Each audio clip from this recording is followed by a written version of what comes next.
I imagine this next team, both of us are going to have some variation of the same question, but the Brooklyn Nets, what is your biggest question for them? For me, it's can they build a quality roster with depth, with proven playoff performers around Durant and Irving? And they clearly have fallen short on that. I think 2 years in a row. Yes, I realized they were, Kevin Durant having a smaller shoe size away from, maybe making the NBA finals and all those things. But it's this past year that really came to light. And I don't have a ton of interest in, revisiting why they were without guys. We all know what that is, but the reality is, yes, Kyrie Irving is not going to miss games due to being unvaccinated next season, most likely, but he is going to miss time. The There's reality is always he's always hurt. stuff. Yeah, there's There's just stuff something. with him. Yeah.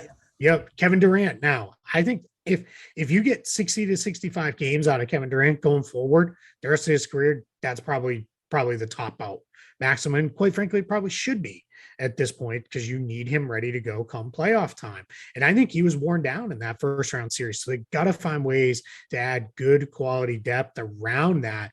And then the second, but biggest thing is what in the world happens with Ben Simmons?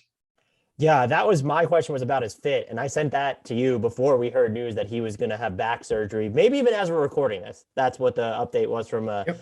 the Nets.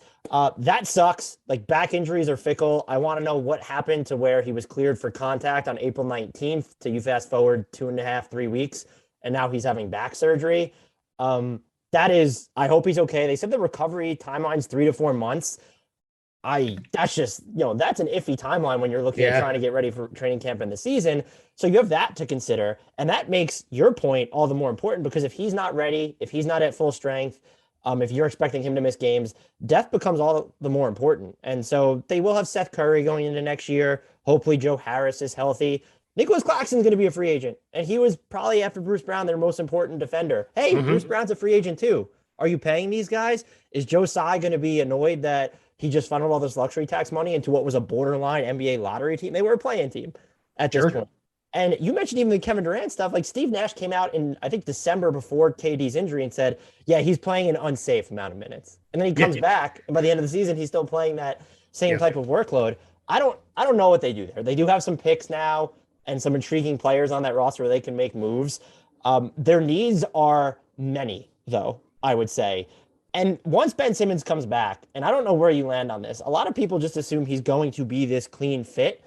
I get what he does for you defensively. And because we saw what the Nets did, KD and Bruce Brown a little bit as the front court, like I have no doubt in my mind they could make Ben Simmons work and, while not having too many non-shooters on the court, even though the makeup of their roster right now could make that difficult. I don't see it on offense as much as other people do. I know Ben Simmons did dunker spot stuff in Philly. Does he want to do that all the time?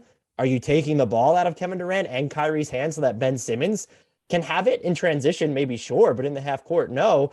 And we've always mentioned, and I was a proponent of when he was in Philly, why not use him as the screener more? It was something that seldom happened. So we don't know how good he is at it. And when it did happen, the numbers on it have not been pretty. So I just don't actually think that he's like this defensively. Sure, he will be a game changer for them. I mean, anyone who plays defense will be a game changer for them after watching that first round series. But I don't know that I see it being like this happy-go-lucky, hunky-dory offensive fit. Maybe they figure it out, but it does feel like something that could take time. I completely agree. And that's where this is lost time now because 4 months, and I'm going to go with the longer timeline because just Probably fair given the enough. history here, it is that's not quite the beginning of training camp, but it's pretty close. And that's my guess is that's 4 months before it's like really start getting back on the court and doing their stuff. And we know teams will get together end of August, beginning of September. That's when they'll start scrimmaging and that kind of stuff. And that's when you really you informally start to build all those things. And you said a lot of stuff that I'm completely there with you on is I keep hearing this, well, they're gonna put him at 5. He didn't even want to play the 4. And now all of a sudden he's gonna be at 5. Like, after back problems and everything else. And I don't care, people could say the game's, soft now and all that stuff. Your 5 still needs to bang bodies, whether that's inside as a rim protector, that's, screening and all that other stuff. I've never seen him set a good screen in my life. Like it's never happened, right? Like I can't like, so all this stuff of like, he's going to be this reinvented player. I also go back to, I've made it and said it a million times. Yes, his ideal role is something like what Draymond Green does for the Warriors. The biggest single difference is there is a major difference between a bad shooter and a non-shooter. Bad shooters, Marcus Smart, for the large chunks of his career, was a bad shooter, but you still had to guard him because at least every 5 games, he was going to have one of those 7 for 8 kind of nights. And it was like, now we got to get out there. Draymond's not a good shooter, but you still have to guard him because he's still going to take them. And that, but with Simmons, I've seen guys, not only do they not close out, they turn their back because they just know he's not going to do anything out there with the ball. And, I always go back to when Philly played, the minutes they would play him and TJ McConnell together, it was like you're playing 3-on-5 on offense because neither one of those guys wants to shoot ever. Like they just don't want to. So that's where it gets very messy. I'm with you defensively. He is the most versatile defensive player in the league. He truly guards 1 through 5, and he guards all 5 spots well. With a full year, hopefully healthy, coming back, I don't expect to see much slippage there. It's that offensive fit though that gets a little weird. And yeah, I've dreamed about the whole Kyrie, Curry, Harris, Durant, Simmons lineups because I think that could be devastating to teams. That starts to turn into, boy, that's a big ask for Ben Simmons defensively. Because that's, I know Joe Harris is better than he gets credit for, but Curry and Kyrie, they don't have a whole lot of interest on that end of the floor.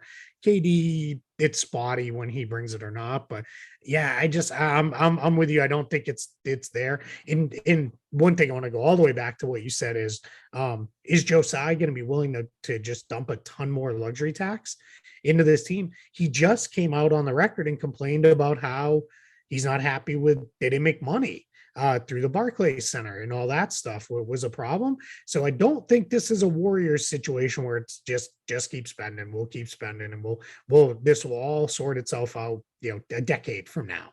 I think he's in a situation where he's going to curb it at some point and say, hey, this is we're done throwing good minutes after, or good money after bad.